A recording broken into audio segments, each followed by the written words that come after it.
প্রিয় শিক্ষার্থীরা, আসসালামু আলাইকুম। আশা করছি সবাই ভালো আছো।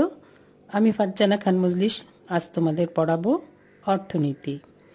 অর্থনীতি বিষয়ের প্রথম অধ্যায় অর্থনীতি পরিচয় এর আয়ের বৃত্তাকার প্রবাহ ও বিভিন্ন ধরনের অর্থনৈতিক ব্যবস্থা সম্পর্কে আলোচনা করব।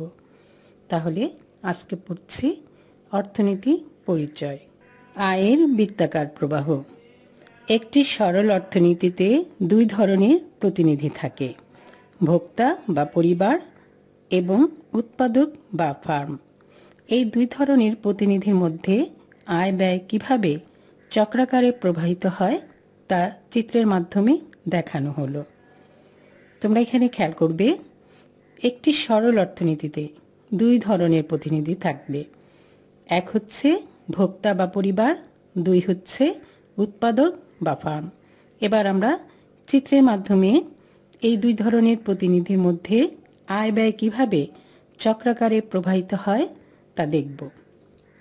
খেয়াল করো, উপরের চিত্রে দেখা যাচ্ছে অর্থনীতিতে দু ধরনের প্রতিনিধি থাকবে, যেমন ফার্মসমূহ ও পরিবারসমূহ। ফার্ম বা ফার্মের মালিকরা উৎপাদনের উপাদানগুলো ক্রয় করেন।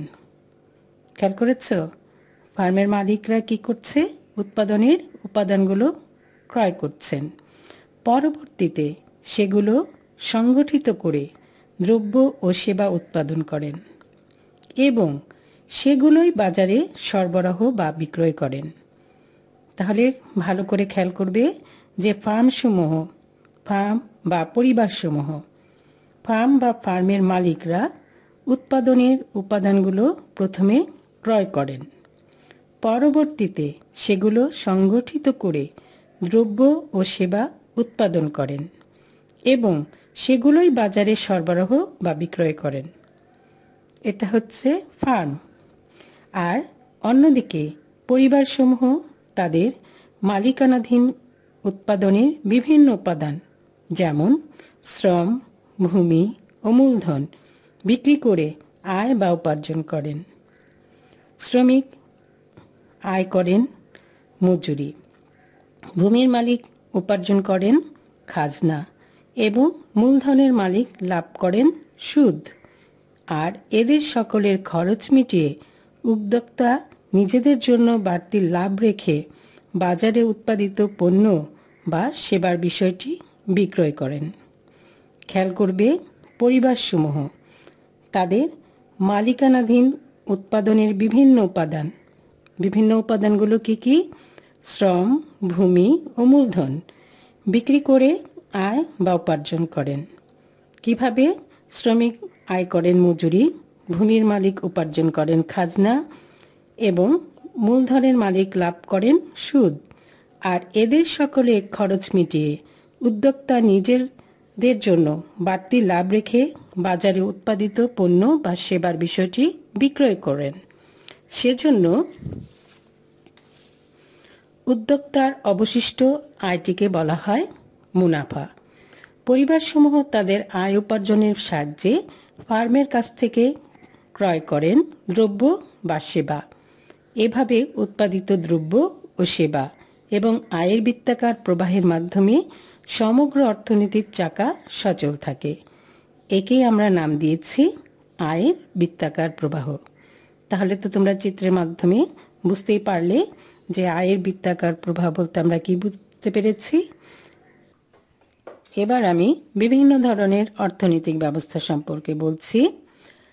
আমরা জানি অর্থনীতি হচ্ছে চয়ন বা নির্বাচনের বিজ্ঞান। এটাও আমরা শিখেছি যে অর্থনীতি সীমিত সম্পদ ব্যবহার করে সর্বোচ্চ উৎপাদন, সর্বোচ্চ ভোগ এবং সর্বোচ্চ কল্যাণ সাধনের জন্য সঠিক পথটি বাছাই করার নিরন্তর চেষ্টা চালায়। সেজন্য অর্থনৈতিক ব্যবস্থা সর্বদা তিনটি প্রশ্নের উত্তর খুঁজছে। খেয়াল করবে যে অর্থনীতি হচ্ছে চয়ন বা নির্বাচনের বিজ্ঞান।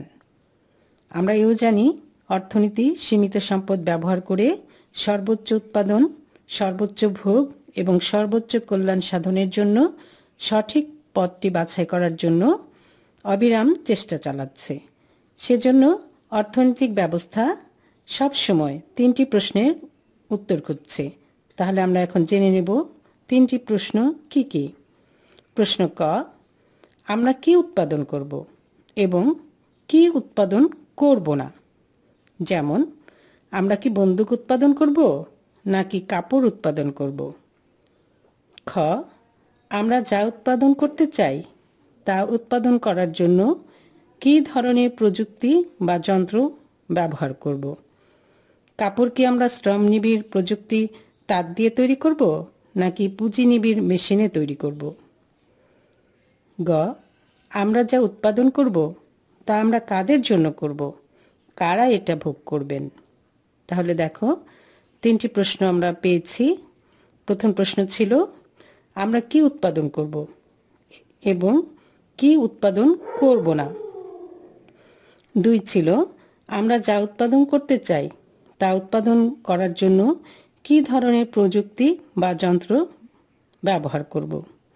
3 নম্বর প্রশ্ন ছিল আমরা যা উৎপাদন করব তা আমরা কাদের জন্য করব, কারা এটা ভোগ করবেন।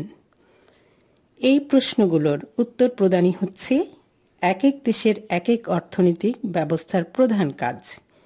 এক্ষেত্রে আমরা প্রধানত 3টি পন্থার সন্ধান পাই এবং সেই হিসেবে পৃথিবীর সমস্ত অর্থনৈতিক ব্যবস্থাগুলোকে প্রধানত 3টি মূল পদ্ধতিতে বিভক্ত করা যায়।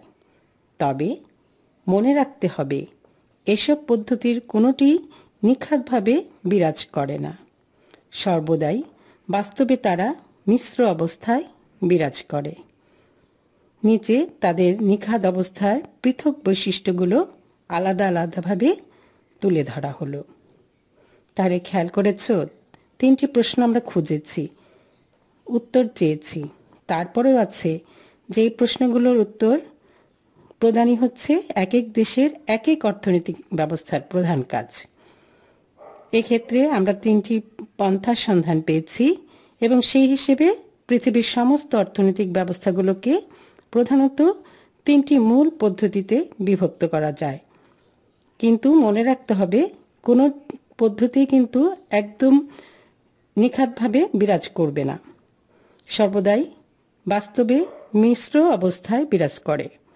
আমরা এখন বুঝে নেব যে এই পদ্ধতিগুলো কি কি।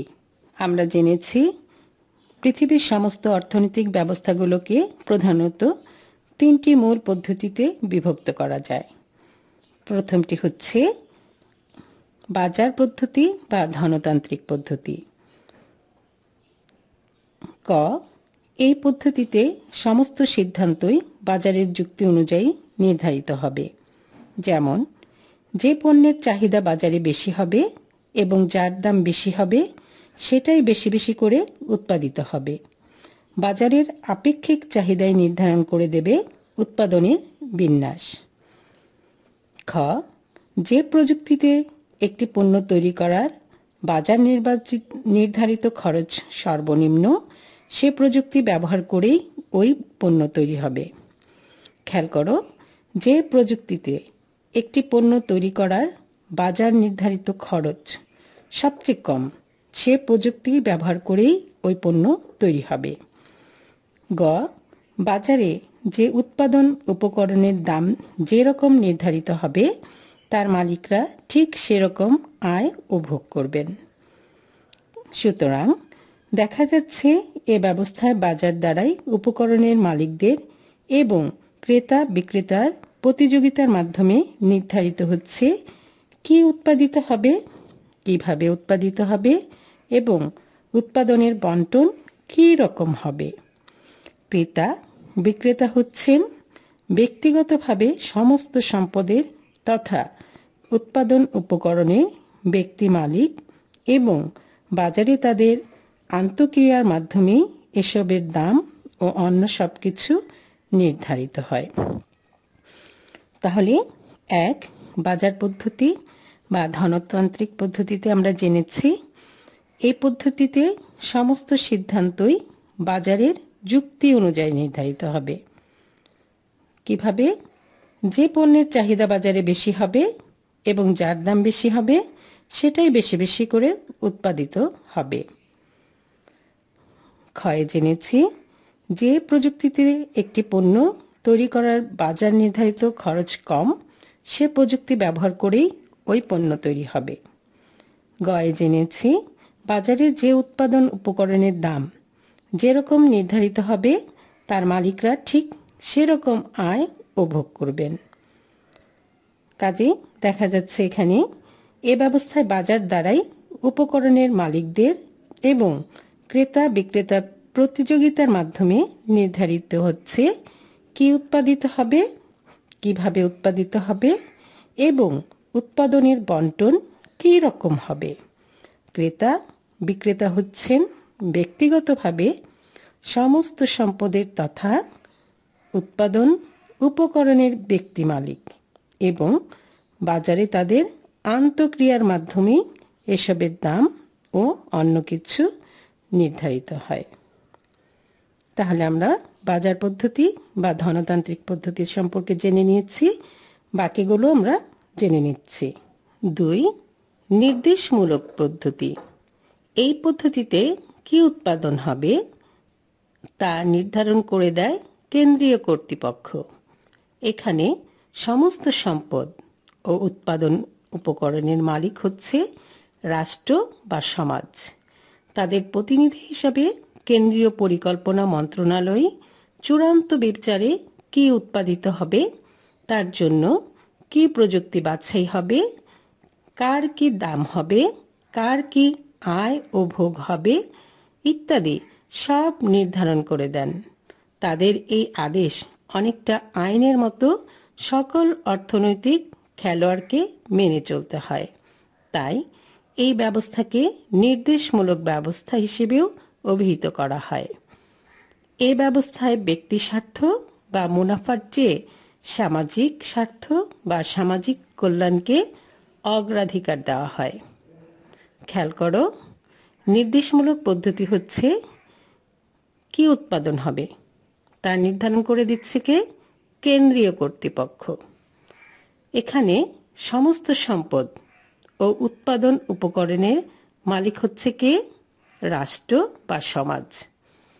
তাদের প্রতিনিধি হিসেবে কেন্দ্রীয় পরিকল্পনা মন্ত্রণালয় চূড়ান্ত বিচারে কি উৎপাদিত হবে, তার জন্য কি প্রযুক্তি বাছাই করা হবে, কার কি দাম হবে, কার কি আয় ও ভোগ হবে ইত্যাদি সব নির্ধারণ করে দেন। তাদের এই আদেশ অনেকটা আইনের মতো সকল অর্থনৈতিক খেলোয়াড়কে মেনে চলতে হয়। তাই এই ব্যবস্থাকে নির্দেশমূলক ব্যবস্থা হিসেবেও অভিহিত করা হয়। আর এই ব্যবস্থায় ব্যক্তি স্বার্থ বা মুনাফার চেয়ে সামাজিক স্বার্থ বা সামাজিক কল্যাণকে অগ্রাধিকার দেওয়া হয়। 3. প্রথাগত অর্থনৈতিক ব্যবস্থা। পৃথিবীতে কোনো কোনো প্রাচীন সমাজে যে আদিম অর্থনীতি রয়েছে, সেখানে রাষ্ট্রীয় বা পরিকল্পনা কমিশন বা মুক্তবাজারের কোনো শক্তিশালী উপস্থিতি নেই। সেসব সমাজে ব্যক্তি সচরাচর ধর্মীয় মূল্যবোধ বা আবহমানকাল ধরে চলে আসা বাবা দাদাদের প্রথা অনুযায়ী অর্থনৈতিক সিদ্ধান্ত গ্রহণ ও পরিচালনা করেন। এসব অর্থনৈতিক ব্যবস্থায় যেহেতু প্রথা ও সামাজিক বিশ্বাসী সবকিছু নির্ধারণ ও পরিচালনা করেন, এসব অর্থনৈতিক ব্যবস্থায় কিভাবে চলছে আমরা দেখে নিচ্ছি। এসব অর্থনৈতিক ব্যবস্থায় যেহেতু প্রথা ও সামাজিক বিশ্বাসী সবকিছু নির্ধারণ ও পরিচালনা করে, কাজে আমরা দেখছি কি উৎপাদন হবে, কি ভোগ করা যাবে, কোন প্রযুক্তি গ্রহণ করতে হবে, কারা বেশি পাবে, কারা কম পাবে ইত্যাদি সকল কিছু। সেহেতু এসব অর্থনৈতিক ব্যবস্থাকে প্রথাগত অর্থনৈতিক ব্যবস্থা বলা হয়। খেয়াল করবে, পৃথিবীতে কোনো কোনো প্রাচীন সমাজে যে আদিম অর্থনীতি রয়েছে, সেখানে রাষ্ট্রীয় বা পরিকল্পনা কমিশন বা মুক্তবাজারের কোনো শক্তিশালী উপস্থিতি নেই। সেসব সমাজে ব্যক্তি সচরাচর ধর্মীয় মূল্যবোধ বা আবহমান কাল ধরে চলে আসা বাবা দাদাদের প্রথা অনুযায়ী অর্থনৈতিক সিদ্ধান্ত গ্রহণ ও পরিচালনা করেন। এসব অর্থনৈতিক ব্যবস্থায় যেহেতু প্রথা ও সামাজিক বিশ্বাসী সবকিছু নির্ধারণ করে, কি নির্ধারণ করে? যেমন কি উৎপাদন হবে, কি ভোগ করা যাবে, কোন প্রযুক্তি গ্রহণ করতে হবে, কারা বেশি পাবে, কারা কম পাবে ইত্যাদি সকল কিছু। সেহেতু এসব অর্থনৈতিক ব্যবস্থাকে প্রথাগত অর্থনৈতিক ব্যবস্থা বলা হয়। আমাদের দেশে আদিবাসী জনগোষ্ঠীর অর্থনৈতিক ব্যবস্থা বা যুক্তরাষ্ট্রের আমিষ সম্প্রদায়ের অর্থনৈতিক ব্যবস্থা বা কোনো ইসলামী দেশে ইসলামী শরিয়া ভিত্তিক অর্থনৈতিক ব্যবস্থাকে আমরা এই ধরনের অর্থনৈতিক ব্যবস্থার অন্তর্ভুক্ত করতে পারি। বর্তমান পৃথিবীতে মূলত বাজার ও পুঁজিবাদী অর্থনৈতিক ব্যবস্থা এবং কিছু কিছু দেশে সমাজতান্ত্রিক পরিকল্পিত অর্থনৈতিক ব্যবস্থা এবং ইরান ও সৌদি আরব সহ কয়েকটি দেশে ইসলামী অর্থনৈতিক ব্যবস্থা চালু রয়েছে বলে ধরা হয়।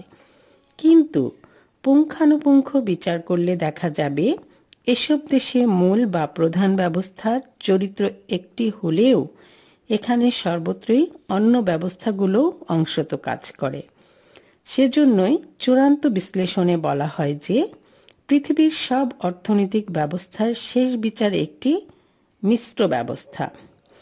আমাদের বাংলাদেশেও আমরা একটি মিশ্র ব্যবস্থা দেখতে পাই।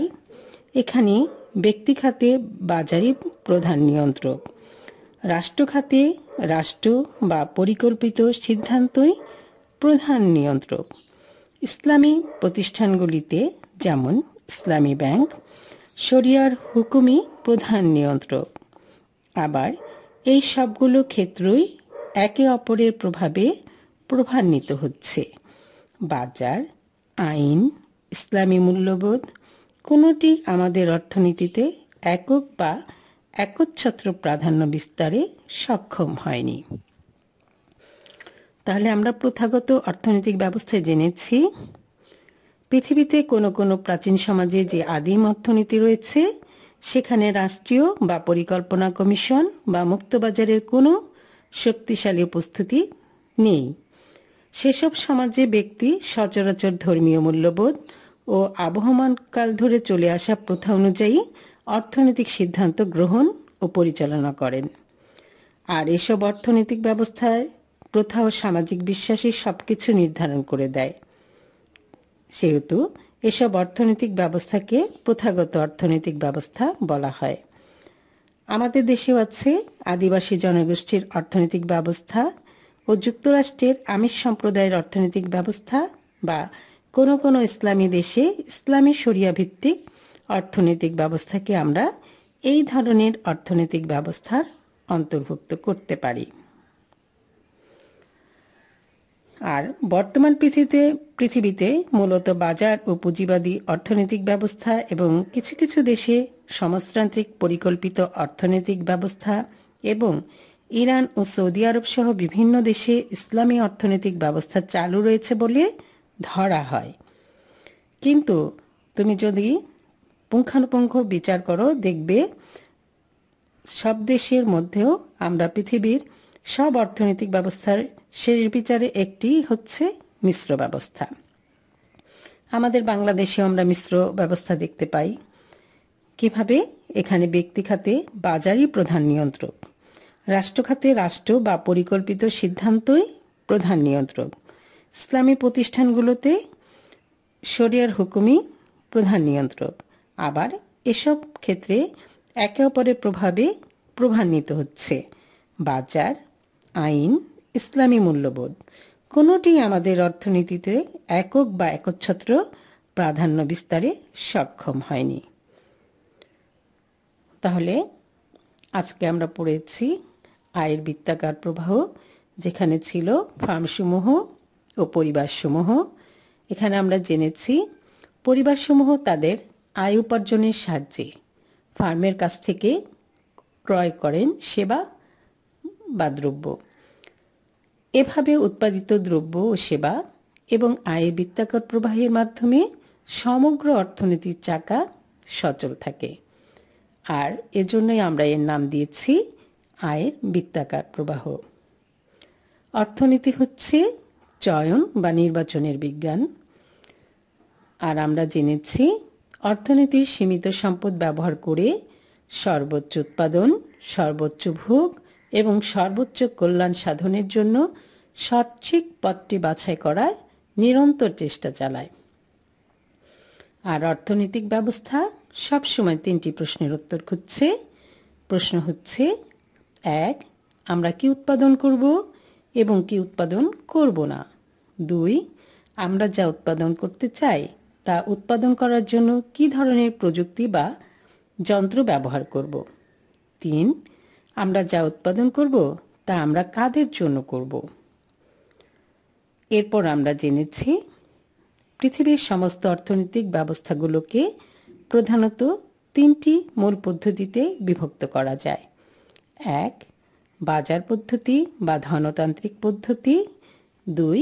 নির্দেশমূলক পদ্ধতি। 3. প্রথাগত অর্থনৈতিক ব্যবস্থা।